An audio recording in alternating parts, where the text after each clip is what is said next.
anticipation level is not beat down by the content level here. And unlike Bill, who likes to be down there on the floor and talk to you, I'll be back here behind the pulpit. Two reasons: I can hang on to it, and you won't see my knees shaking so much. There were two lifelong friends that were Ted and John, that were just baseball fanatics. I mean, they grew up together playing baseball. As they got older, they went to baseball games together, and as they got even older now, they just went and watched baseball games on TV all the time together. And then one day, Ted died. A couple weeks later, out in the yard, John was wandering around, and he heard his name being called. And he looked around, and he suddenly looked up into a cloud, and there was Ted standing on the cloud. And Ted saying, "John, I got good news and bad news." He said, "The good news is there is baseball in heaven." And John said, "Oh, that is good news. What's the bad news?" He said, "You're pitching Sunday." just a reminder, folks, we got to be ready at all times because we never know when we're going to be called upon to pitch. All right, I want to get your Bibles opened up. We're going to be reading out of Matthew 14 today. Matthew 14, and when we get there, we're going to start with verse 22.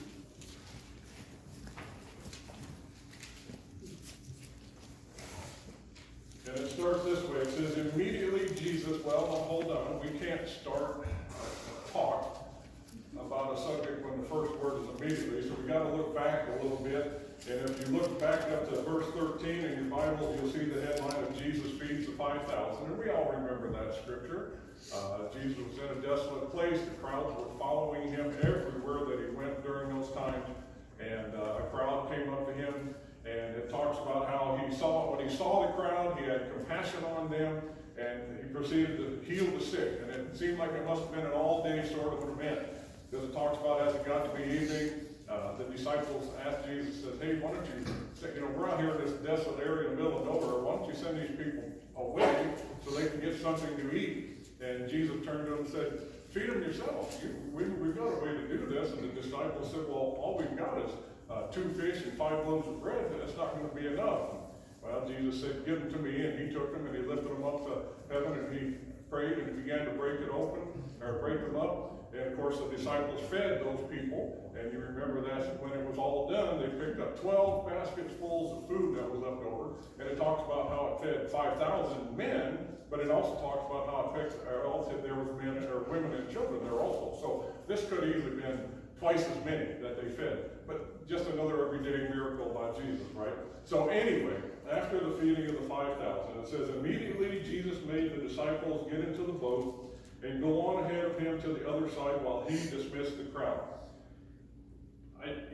Again, when the previous verses start off saying, the reason Jesus wanted to get away because his friend John the Baptist had just been beheaded, and he needed some time alone. He needed to pray and kind of console his way through that event. He still hadn't had time to do that, and that's why he sent the disciples away on the boat, told them to get on what turned out to be the Sea of Galilee, where they were going, and he was going to dismiss the crowd, and so he could spend some time by himself. But I think, my opinion is, one of the reasons why he wanted to dismiss the crowd, that's how he's not done with us until he's done with us. And that's when he dismissed the crowd. He wanted to make sure, maybe he had a few more things to say to them, maybe just prayed with them a little bit or something. But anyway, he was going to be the one that was going to dismiss the crowd. And so that's what he did. And then after he dismissed them, he went up on a mountainside by himself to pray. And when evening came, he was there alone. You know, the scriptures talk quite often about times when Jesus had to get alone and get some prayer work done. He knew the importance of speaking to God, his Father in heaven, not only some spiritual recharging and some emotional recharging, like in this event here. I think he needed to recharge emotionally, but it seems like maybe he also was able to really rest at that point and get some physical recharging too, because he was just so busy all the time. You know what? The scripture constantly talks about how people would come up to him and they needed healing, and it just seemed like that had been such a physically exhausting thing for him. But he needed to get away. He knew that. He was finally able to get away at this point. Verse 24. But the boat was already a considerable distance from the land. Now, if you look at this passage, in the book of Mark, he describes it as the boat being halfway across the lake. And if you look at it in John's book, he talks about them being about 3 or 3.5 miles into the lake. So if they were halfway, this is a pretty good sized body of water, 6 to 7 miles wide. And they were, that's quite a bit of water. Back in the early 90s, some people at the church used to go on a yearly canoe trip. We would go down to a little town in south central Missouri called Eminence, Missouri. Eminence was known primarily for its water sports because they have 3 spring-fed rivers down there, and this water comes gushing up out of the ground. We've seen a couple of the headwater. The water comes gushing up out of the ground, and it's crystal clear, and it's really cold. And if you don't go down there in July or August, it's too cold. You can't enjoy it. One year, after a couple of years of being there, Claudette and Pauline decided to go along. They had heard the stories of the fun that we had and some good times we had. So they decided they were going to go down, and we camped, and they were going to team up together in a canoe. Now, Darrell King has spent a lot of time in a canoe in his life, and he knows that when you first get into a canoe, you have to understand the basics of steering and kind of how to control one a little bit. Sometimes you got to speed up, sometimes you got to slow down. We tried to talk to Pauline and Claudette about those theories, but we found out real soon that it didn't sink in too well.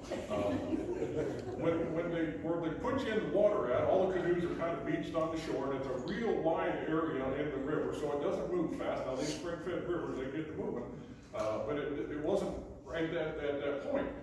And so you put your gear in, and you get your oars, and you get your safety vest and everything, and you get in, and they start pushing you out one at a time. And it's really kind of nice at first, because it does give you a chance to kind of get the feel for the rowing and how to go straight if you can figure that out. And again, we talked to them about how when the river comes to a turn, somebody needs to steer, because these things, the water gets to pushing, and it can turn into a mess. Well, first turn comes along, and sure enough, we watch them plow headfirst into the bank. The canoe tips over, their oars and gears pitching out and floating all over the place. So we all stop and we gather up them and the pieces, and kind of put everything back together. And Darrell, my son is dump the canoe out, it's full of water and everything. And so we kept telling them, no, you'll be all right, you're going to work this through. Well, about an hour into the trip, and they had been through about 3 turns, and they didn't even come close.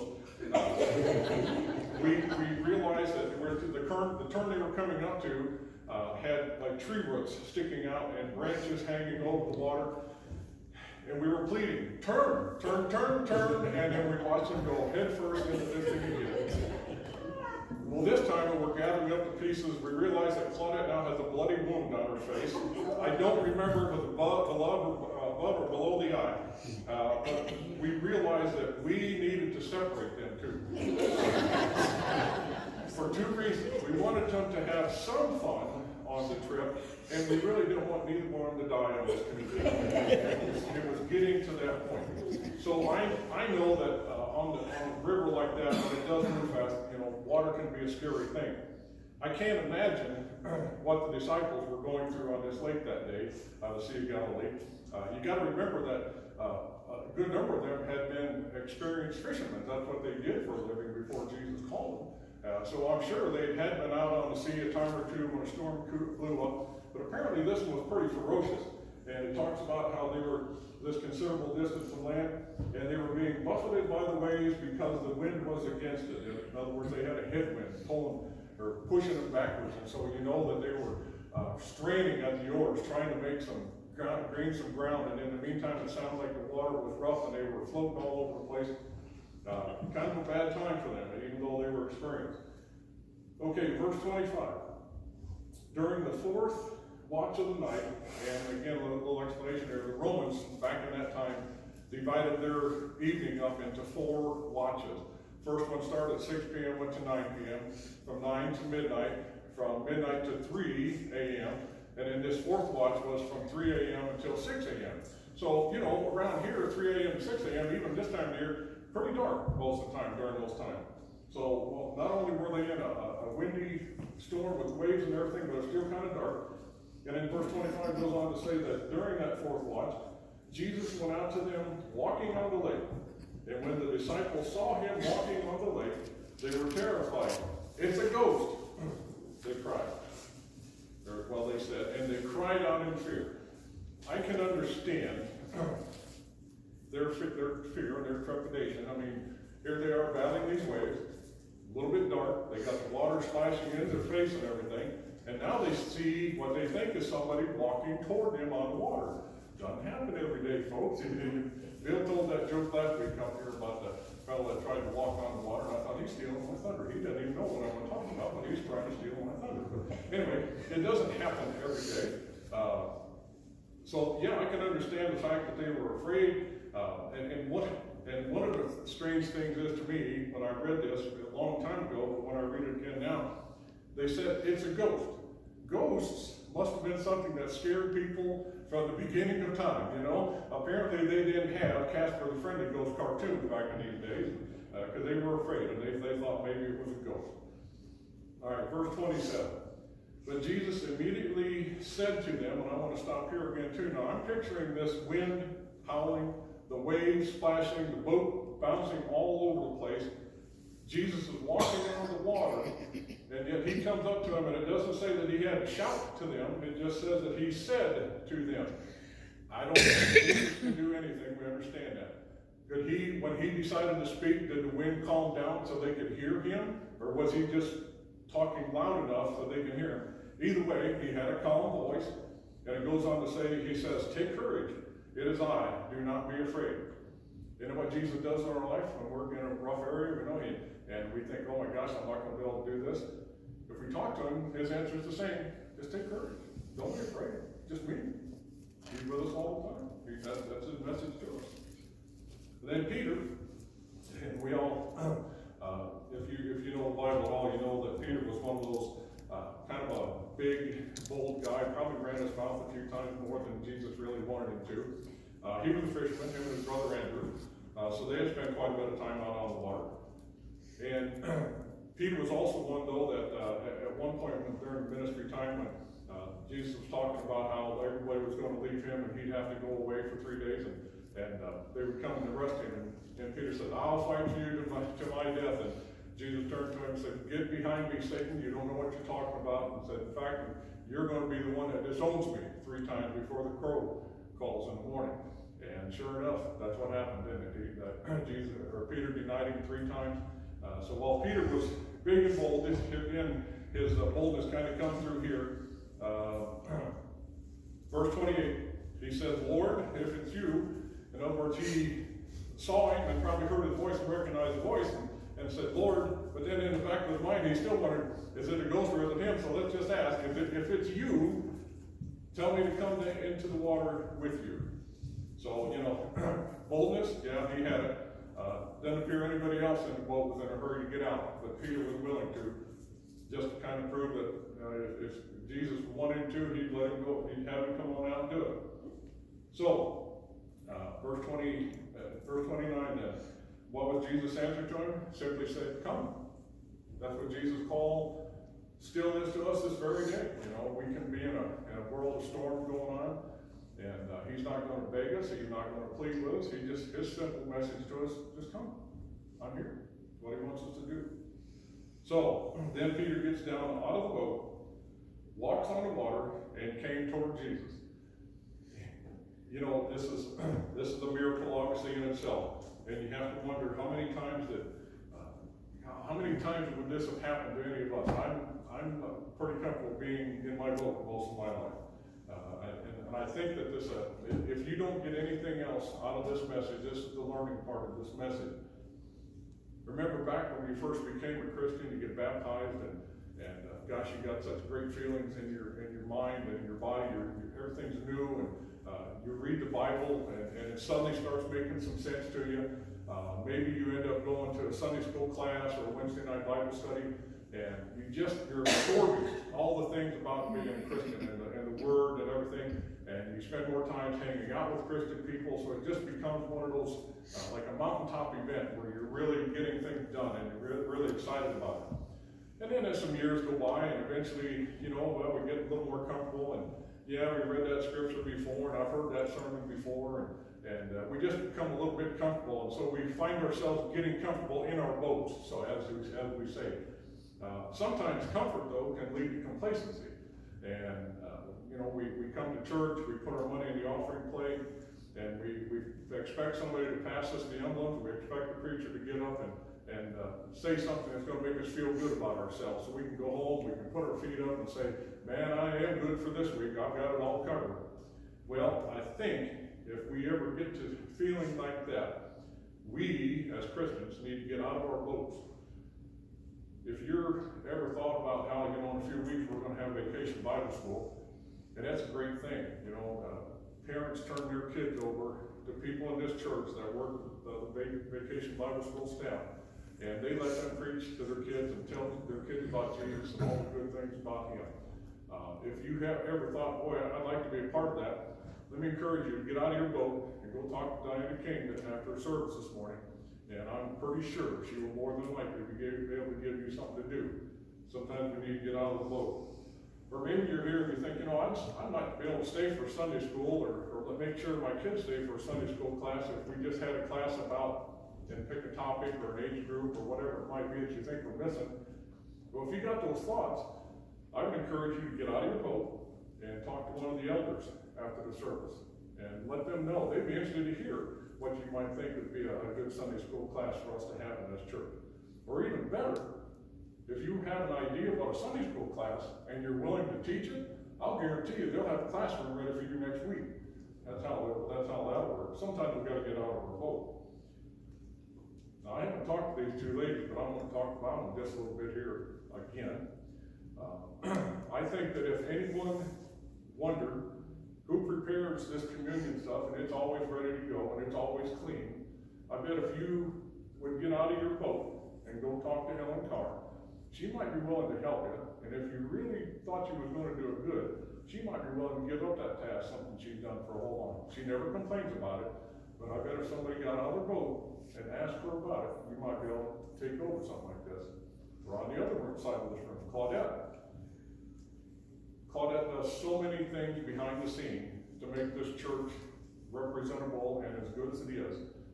So if one of you wanted to get out of your boat and ask her if she needed some help, I bet she'd be willing to give you a task that you could take over too. You know, sometimes we get too complacent, we get too comfortable, we expect everybody is going to take care of things for us. It's not how a church grows, people. We're coming into the summer months, and I think I want to challenge all of us, myself included. All of us, get out of our boats, and let's invite somebody that doesn't go to church to come to this church and try it one time. Just one time. That's all they got to try it. You know, we're supposed to be disciples of Christ, and we're supposed to make disciples of Christ. And we can't do that if we have friends or neighbors or people we work with, or even, let's face it, all of us have a family member that don't go to church. Why can't we invite them to come? Just tell them for one time, and let's just see if God will work on them, work on their heart and work on their mind in that time, and make something happen. I'm going to challenge all of us to get out of our boat and this summer, invite somebody and have somebody come with you to church, and have them sit by it. That way they don't feel like, well, I'm a stranger, I don't know who to sit by, or I don't know anybody. I got two ladies sitting over here by me. Thank God they both came. Well, I invited one, but obviously another one came along with her, but I'm just tickled to death to have them here today. Paula, the one over here with the glasses, she's one of our bus drivers, and I love that lady, and she's been good. We're kind of family through marriage, and I invited her to come, and then she did. She said she wanted to hear me, so she'll be able to go back and tell everybody what a waste this hour was. We'll work on that later. All right, so anyway, enough of that. That's my lesson out of this thing. Let's get out of our boats, and let's become active Christians and doing things that God wants us to do. All right, so Peter got out of the boat, and he walked towards Jesus. Then in verse 30, but when he saw the wind, he was afraid, and beginning to sink, cried out, Lord, save me. You know, there's the secret. You can see it right there. When he had his eyes focused on Jesus' eyes, it doesn't matter how much wind, how much water was splashing him in the face, as long as his eyes were focused on Jesus' eyes, he was able to walk on water. You know, and that just doesn't happen, only through the power of God. But it says the moment he looked at the wind and realized where he was and what he was actually doing, he began to sink. And he needed help. You know, I have to wonder, and I know Jesus' mind probably don't work this way, but I have to wonder if at one point, for a split second, he might have thought, you know, we've seen those cartoons where a cartoon character is going underwater and they hold one finger, and then two fingers, and then three fingers, and then they wave goodbye. You know, I wonder if Jesus is one thinking, when he gets to three, maybe I'll grab him. But no, that's not what it says. Verse 31. Immediately, Jesus reached out his hand and caught him. And try to imagine how good that hand felt in Peter's hand when he reached down and grabbed a hold of him and pulled him up out of that water. Peter knew at that point he was probably thinking at that point he was probably going to get scolded a little bit, but I'm sure he had to love that feel of that hand in his, pulling him up out of that storm. So what did Jesus do? What did Jesus say? Well, immediately after he reached out and called him, he said, "You of little faith." And when I read that, I'm thinking, little faith? He asked to get out of the boat, and he got out of the boat and walked on water. I consider that at least a little faith. I guess in Jesus' eyes, that's not always enough for us. He wanted him to complete the task. That's what God wants us to do in all of our lives, complete our task. But anyway, he didn't scold him. He just simply said, "You of little faith, why did you doubt?" And so when they climbed into the boat, verse 32, when they climbed into the boat, the wind died down. Once again, to me, that just points to the power of Jesus. There was a storm going on. When he got everybody into the boat, the wind died down. Jesus win, storm loose. That's the way it works. And then those who were in the boat, now these were the disciples, they worshiped him, saying, "Truly, you are the Son of God." You know, it seems like that's one of the first times in the disciples' collective lives that they truly got who Jesus was and what he could do, what his power was all about. He calmed the storm. He saved Peter's life. When they got in the boat, the storm was over, and it seemed like they finally, for the first time, got how powerful he was and who he really was. You know, if you're here and you've never felt that strong hand of Jesus pulling you up from whatever storm it is in your life, our invitation time is for you to come up and we'll talk about that. Jesus is waiting to hold your hand.